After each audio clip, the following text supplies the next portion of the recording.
We will end this session. Thank you very much.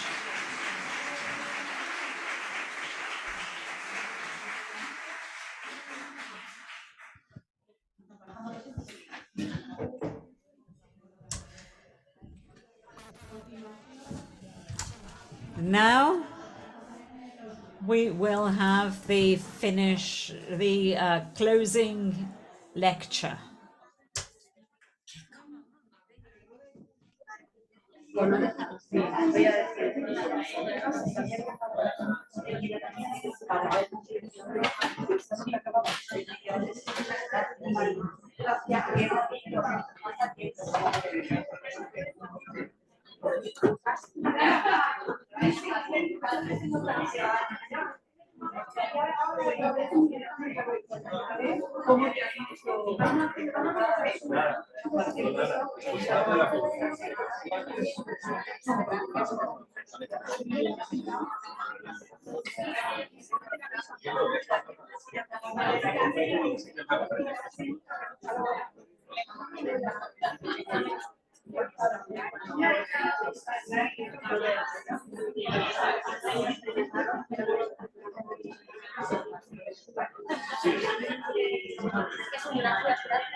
Bueno, ya estamos a punto de clausurar esta jornada que ha sido intensa, pero espero que enriquecedora para todos. Lo primero que... We're about to close the meeting. It's been intense. I want to express the apologies of Dorothy Kelly. The plane was delayed, she couldn't make it. So José Luis Vega is going to carry out a short summary of what we heard today, and after that we'll finish. Thank you. Thank you, Pilar. I will try to be brief, although it's difficult to summarize everything that has been said and everything that was positive and interesting that has been said.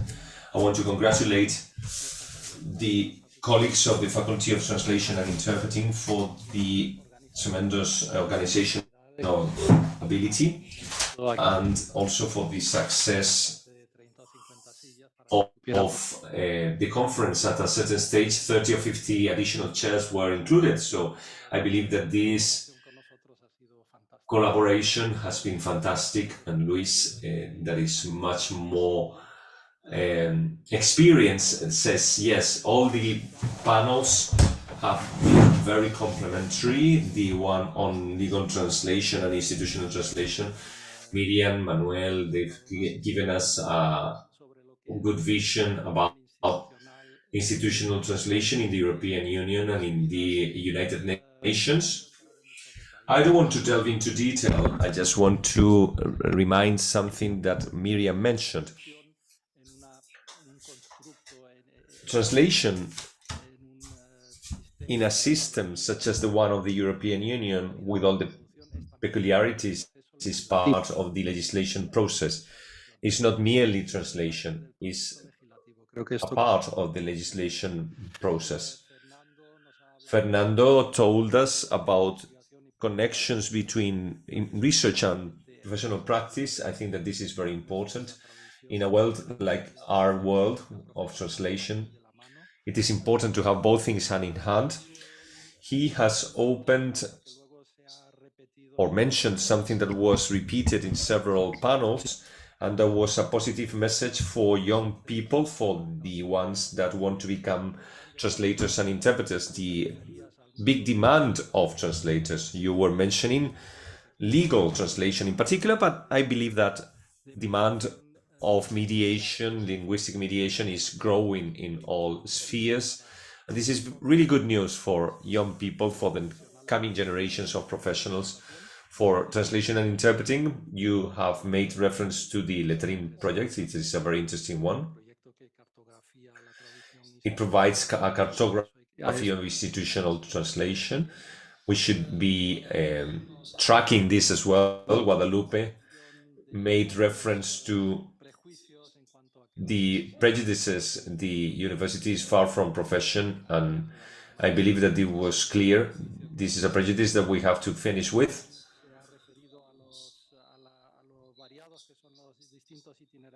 She mentioned that there were several training itineraries. The need for training paradigm following the rhythm of reality, but this is difficult because of the rigidity and the amount of years that it takes to adapt the curriculum and the syllabuses. And then when we finish the end, we need to start again. All this was very interesting for me to see this perspective from the academic world. The panel on language technologies, Celia mentioned this. Where do we leave the human factor?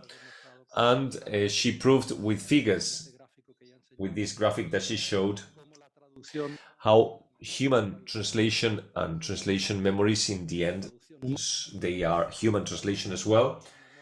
So human translation and memories and all the technologization of all the profession still is part of the bulk of our activity.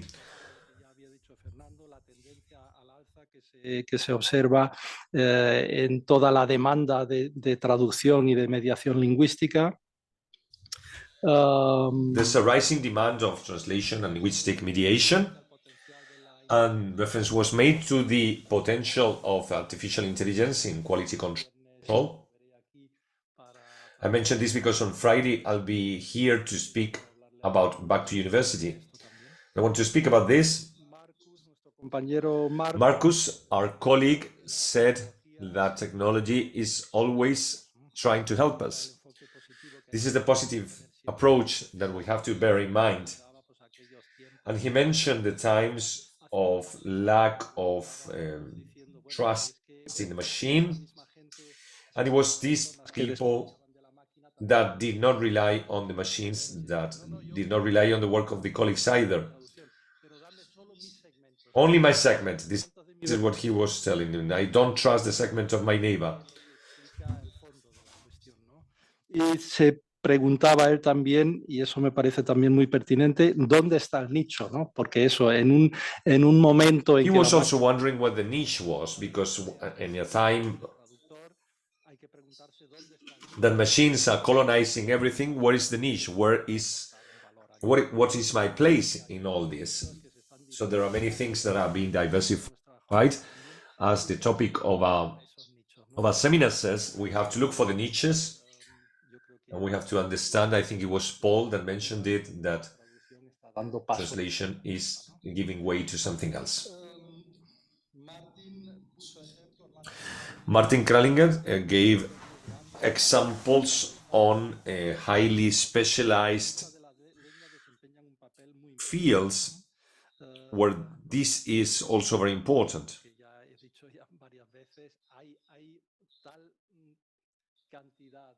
There's such an amount of different spaces where the human factor still complements what is more traditional than we have to look for the niches, obviously.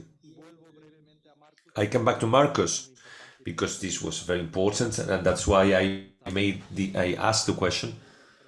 Also take into consideration the challenges that were there. Is Celia here or Celia is gone? Yeah, okay. What happens with the data that I introduce in DeepL? Do not lose sight of this. Don't forget that we have a system that we've paid that is e-translation and that works very well. It's fully open, and it's something that can be. There won't come a time when it says, if you want another step, you have to make a subscription. E-translation will always be free, and it will preserve the good use of data and the sovereignty of data. E-translation. Take note and try it as soon as you get home. Let's leave Google Translate for the weekends, such as Xelia's cousin, to look for something else. But in the professional environment, if you can use these tools, I think we will all win. Concerning the panel on terminology management, Pamela spoke about terminology towards translation, oriented towards translation. This is the one that we're interested in, and I believe that this is very graphic, the relevance of terminology for the professional translator. Suitable if terminology isn't right. Yo creo que yo desde luego me quedo con esa idea. Silvia nos hablaba del portal. This is something that I would like to highlight, and Silvia spoke about the language portal. Muy interesante. I found it very interesting, and it reminded me of our own preoccupation in my institution, looking for a coherent use of institutional language, both in Spanish and English. And she related it to the international projection of the University of Granada. And I would like to remind you, probably Dorothy would have done it if she had come. I think that the University of Granada is the first European university, the first Spanish university to open an office abroad, to open this projection. And this is in Brussels. This is where we've met in January. Blanca told us about the technology in the Direction General for Translation. And you mentioned it is a way to illustrate how important it is for us to work terminologically, just as we do it in horizontal elements. We devote full time to quality and to tools, and each language department does that. And we're still trying to preserve the luxury, so to say, to have two people devoted to terminology. This illustrates how important it is for terminology. You spoke about proactive work in the field of terminology according or depending on the work of the Commission. And finally this full integration of terminology in the Trados Studio with the plugin, with the ATES plugin. That is a very important advancement.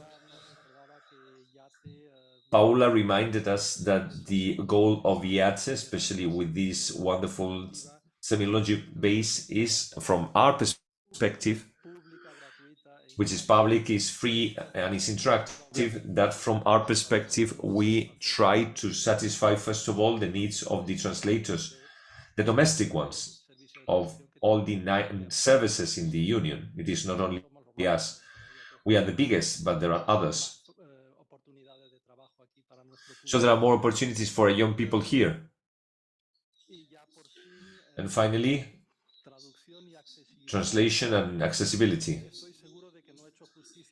I'm sure that I have not made tribute to the things that we find in the first 3, but this is a field that is fully unknown to me. And I thought it was very interesting. What our colleagues said was very interesting, translation and accessibility, or we could have as a subtitle, the right to understand. Catalina started establishing the link between accessible translation with this European spirit of inclusion. Then I was listening to you and I didn't take notes, but I thought it was very poetic, the tactile grammar. It was very beautiful. Maribel spoke about creativity that is not going to be expelled by the machine. And then she spoke about cognitive and sensitive accessibility. And I'm glad to hear that we are living a good moment for research in this field. And we're breaking many barriers. This is what she literally said. Then Yolanda spoke again about accessibility, cognitive accessibility in the foundation, and it was beautiful to hear how they work. You said several times, how do we do it? I thought that these mixed teams with professionals, technicians, and people with functional or intellectual disability and have this validation process that is very important. And taking them out of the place that they could only work in the service sector, and they could be given tasks that were intellectually more gratifying. I think this was a very beautiful example. And finally, Margarita, she spoke about the good collaboration with our faculty, which is also wonderful and a good example to follow. And then another idea that was given to us by Yolanda, how we research in this field, taking into consideration the users of this research. And then audio description with the return trip, being amused and being needed.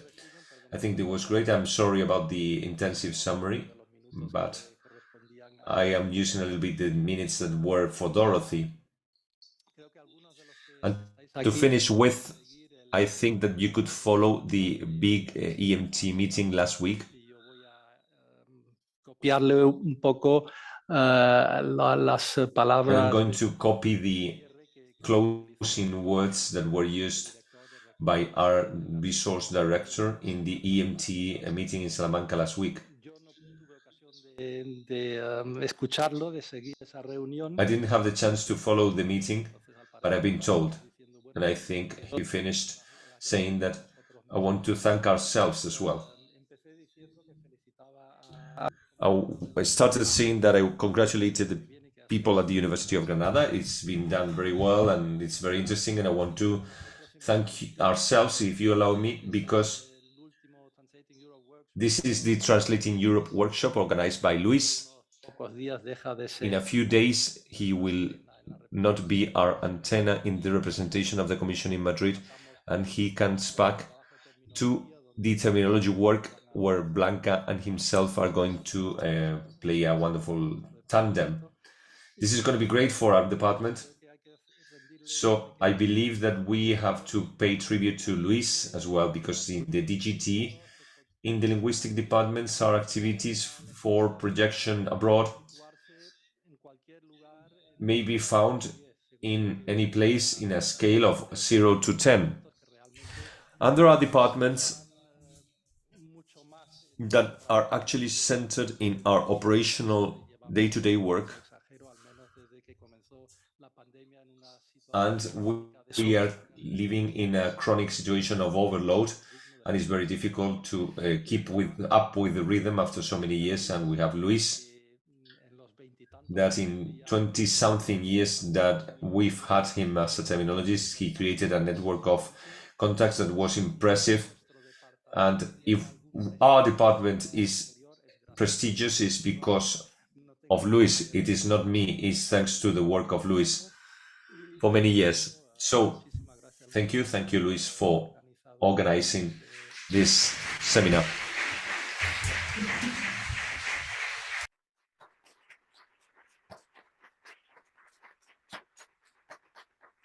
Y nada, pues ya con esto acabo. Gracias. And with this I finish. Thank you very much.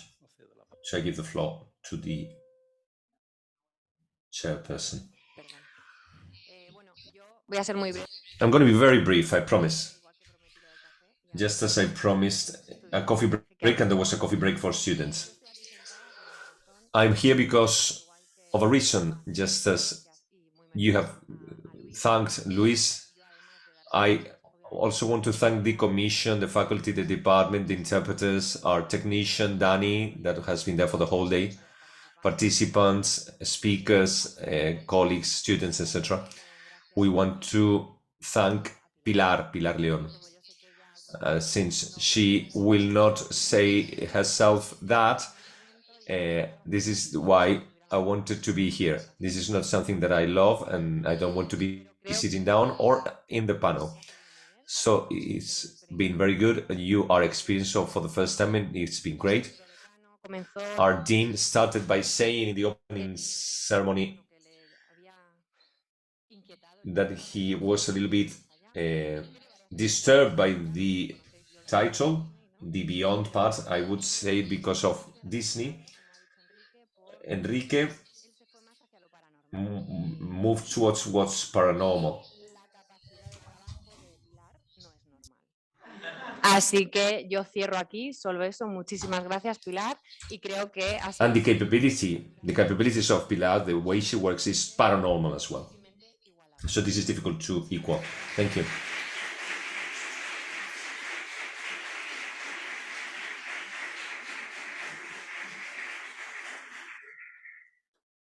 Bueno, yo ya después de esto After that, there's not a lot to say.